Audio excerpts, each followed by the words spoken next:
Hello fellow teachers! Ang video na ito ay tungkol sa Classroom Observation Tool for RPMS for highly proficient teachers or ang mga Master Teacher 1 to Master Teacher 4 for school year 2020-2021. Dahil sa pagbabago ng learning delivery modality dulot ng COVID-19 pandemic, ang Classroom Observation Tool ay binago at ito ay nakapaloob sa Department Memorandum PH ROD-2021-0010 na nilagdaan ni Yosek Jesus L. Mateo, Undersecretary for Planning and Human Resource and Organizational Development noong January 11, 2021. Ito ay gagamitin para sa school year 2020-2021. Ito ang rubric level summary. 5 level ang gagamitin at ito ay magsisimula sa 4 hanggang 8. Sa 4, kapag ito ay nasa level ng developing level description, the teacher demonstrates a range of associated pedagogical aspects of the indicator that sometimes are aligned with the learner's developmental needs. 5. Applying. The teacher demonstrates a range of associated pedagogical aspects of the indicator that usually are aligned with the learner's developmental needs. 6. Consolidating. The teacher uses well-connected pedagogical aspects of the indicator that consistently are aligned with student development and support students to be successful learners. 7. Integrating. The teacher uses well-connected pedagogical aspects of the indicator to create an environment that addresses individual and group learning goals. 8. Discriminating. The teacher applies deep knowledge and understanding of the indicator discriminately to contextualize teaching and learning processes within the discipline to meet individual and group learning goals. Ang COT para sa Master Teachers ay merong 3 indicators. Indicator number 1, apply knowledge of content within and across curriculum teaching areas. Bago natin iisa-isahin ang bawat level ng indicator, atin munang alamin ang ibig sabihin ng mga salitang ginamit dito, gaya ng key concepts. Ito, ang ibig sabihin ay ang central ideas of the topic or lesson. Coherence, logical and or developmental sequence in presenting the lesson. Yung pagkakasunod-sunod o pagkakaugnay ng bawat bahagi ng lesson. Simple coherence, basic logic in the sequence of the lesson with one part linked to the next. Pedagogy, method and practice of teaching. In the context of Indigenous Peoples Education or IPED, pedagogy is articulated in the IPES Indigenous Learning System ILS, Department Order Number 32 Series of 2015.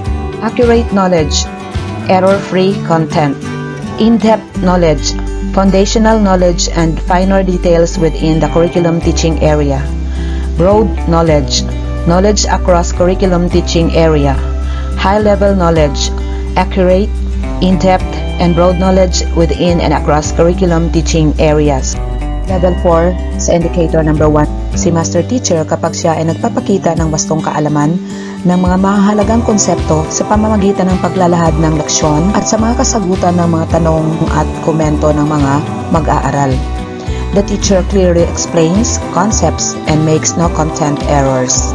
The content appears to be accurate and its focus shows awareness of the ideas and structure of the teaching areas. The teacher demonstrates factual knowledge of subject matter and attempts to connect content across teaching areas.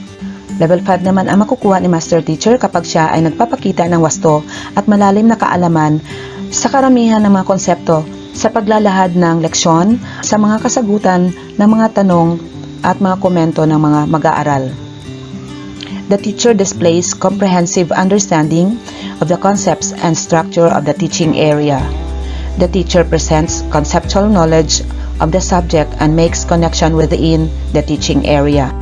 Level 6 naman ang makukuha ni Master Teacher kapag siya ay nagpapakita ng wasto at malalim na kaalaman na konsepto sa paglalahad ng leksyon at sa mga kasagutan sa mga tanong ng mga mag-aaral na nakatutulong sa mga developmental needs at pagtataguyod ng kaalaman. The teacher displays extensive knowledge of content. The teacher addresses content accurately and its focus is congruent with the big ideas and or structure of the teaching area. Level 7 naman ang makukuha ng Master Teacher kapag nagagamit ang wasto, malalim at malawak na kaalaman ng content at paraan ng pagtuturo na nakabubuo ng kaaya-ayang kapaligiran sa pag-aaral upang makamit ang individual or group learning needs within and across curriculum areas. The teacher applies extensive knowledge of content beyond his/her area of specialization. The teacher motivates learners to investigate the teaching area to expand their knowledge and satisfy their curiosity. The teacher cites intra- and interdisciplinary content relationships. The teacher shows expertise in the content and uses appropriate pedagogy in delivering the lesson. Level 8 naman si Master Teacher kapag nagagamit ang mataas na antas ng kaalaman ng content at paraan ng pagtuturo within and across curriculum teaching areas upang makuha at magamit ang mga pamamaraan sa pagtuturo tungo sa pagiging independent learners. The teacher applies extensive and complex content knowledge to support learners in acquiring successful learning strategies in other areas. The teacher extends knowledge beyond the curriculum. The teacher extends knowledge beyond the curriculum requirements and stimulates learners' curiosity. Indicator 2. Plan and deliver teaching strategies that are responsive to the special educational needs of learners in difficult circumstances, including geographical isolation, chronic illness, displacement due to armed conflict, urban resettlement or disasters, child abuse, and child labor practices. Bago natin iisa-isahin ang bawat level ng Indicator 2, alamin muna natin ang mga kahulugan ng mga mahahalagang terminologies gaya ng special educational needs. Ang ibig sabihin ay a restriction that makes learning challenging to a person with physical, sensory, mental, social, or learning disability or other conditions. Learners in difficult circumstances, persons who suffer from hunger, thirst, dangerous jobs, prostitution, sexual abuse, diseases, exclusion, harassment, problems with the law, imprisonment, destructive drugs, domestic slavery, violence, among others, according to UNESCO 1999. Educability, observe variations in the learner's capacity to perform tasks. Variety, a range of different strategies employed as required by the learning situation. Partially appropriate, moderate degree of appropriateness. Extensive repertoire, wide and comprehensive range of strategies. Level 4 ang makukuha ni Master Teacher sa Indicator number 2 kapag nagagamit ang mga estratehiya na bahagyang naaangkop sa pagtugon ng special educational needs of the learners in difficult circumstances. The teacher displays familiarity of learners' background but sometimes lacks responsiveness in addressing them. Level 5 naman si Master Teacher sa Indicator number 2 kapag nagagamit ang mga estratehiya na naaangkop sa pagtugon ng mga special educational needs of learners in difficult circumstances. The teacher demonstrates an understanding of the purpose and value of learning about learners' background to inform instructions. Level 6 naman ang makukuha ni Master Teacher sa Indicator number 2 kapag ito ay nagagamit ang iba't ibang pamamaraan na naaangkop sa pagtugon ng special educational needs of learners in difficult circumstances.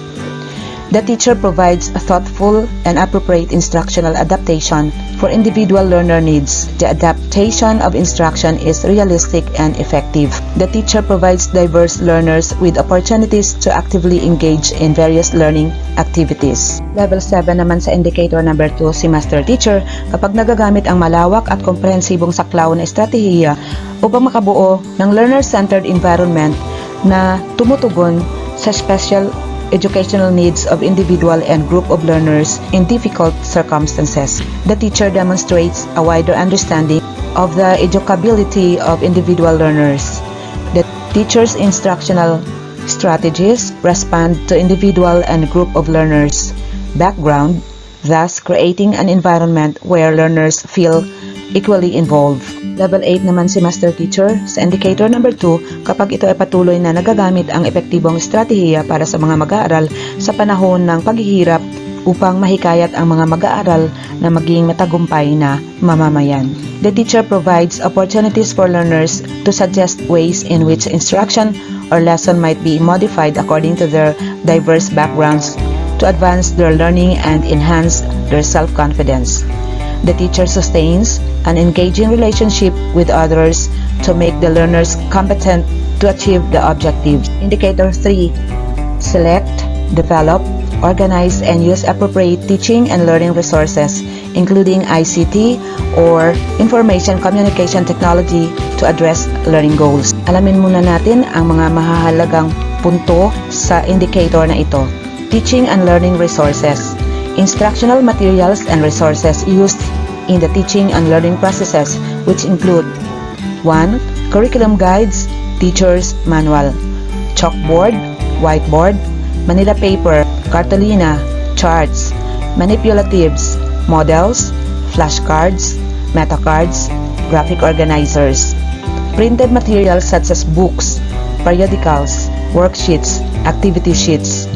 ICT resources such as calculator, computers, audiovisual equipment, slide presentation, multimedia products, social media, web-based applications, instructional software, email, distance learning software, e-books, and other digital resources, tools and equipment in cookery, dressmaking, beauty and care, agriculture, carpentry, among others. Assistive devices such as the braille systems, large print books, audio devices, screen readers for computers, hearing aids, electronic speech output devices. Localized instructional materials. Indigenized instructional materials may require free and prior informed consent or permission from the indigenous cultural community before use for instruction purposes. Occasionally aligned, sometimes matched with the learning goals. Generally aligned, usually matched with the learning goals. Consistently aligned, always matched with the learning goals. Extensive learning resources. Wide range of learning resources. Multidisciplinary learning resources. Learning resources which can be used in various subject areas. Interactive learning resources. Learning resources aided with technology. Aided with technology that influence learners to work individually or in groups. Level 4 si Master Teacher sa indicator number 3 kapag ito ay nagagamit ang learning resources gaya ng ICT na paminsan-minsan ay naaayon sa mga learning goals. The teacher utilizes a variety of instructional materials and resources but is not able to maximize their purpose to support the learning goals. Level 5 naman si Master Teacher sa indicator number 3 kapag ito ay nagagamit ang mga learning resources gaya ng ICT na karamihan ay naaangkop sa mga learning goals. The teacher utilizes a variety of instructional materials and resources that are aligned with the instructional purposes which usually support the learning goals. Level 6 naman si Master Teacher sa indicator number 3 kapag ito ay nagamit ang mga learning resources including ICT na patuloy na naaangkop sa mga learning goals. The teacher utilizes a variety of instructional materials and resources that are aligned with the instructional purposes which always support the learning goals. Level 7 naman si Master Teacher sa indicator number 3 kapag ito ay nagagamit ang malawak na saklaw ng learning resources kasama ang ICT, naaangkop at naaayon sa mga learning goals. The teacher skillfully manages diverse instructional materials that encompasses other disciplines which consistently support the learning goals. Level 8 naman si Master Teacher sa indicator number 3 kapag ito ay nag-contextualize ng mga learning materials kasama ang ICT upang mapalalim ang pangunawa ng mga mag-aaral. The teacher modifies instructional materials, making them fit to accommodate learners' differences. The teacher exhibits proficient use of localized or indigenized and multidisciplinary instructional materials to cognitively engage learners and extend new learning. The teacher succeeds in cognitively engaging the learners to demonstrate new learning. There should be 2 classroom observations for the entire school year.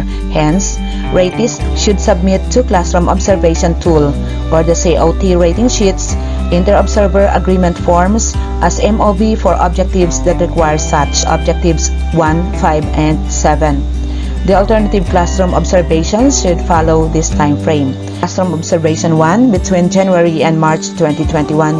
Classroom observation number 2 between April and May 2021. Sample of COT RPMS for Master Teacher rating sheet. So there is the name of the observer, the date, the teacher observed, the quarter, subject and grade level taught, observation, and then the 3 indicators and the 5 level. We have level 4, 5, 6, 7, and 8. And then the signature over the printed name of the observer and the teacher. This is a sample of observation notes form where the master teacher will record all their observations during classroom observation. And this is an example of an inter-observer agreement form. This is used when there are several observers who will observe the teacher. I hope you like the video. Thank you for watching. God bless everyone. Please subscribe to my channel and click the bell icon for more updates. This is Ma'am Malu Jones.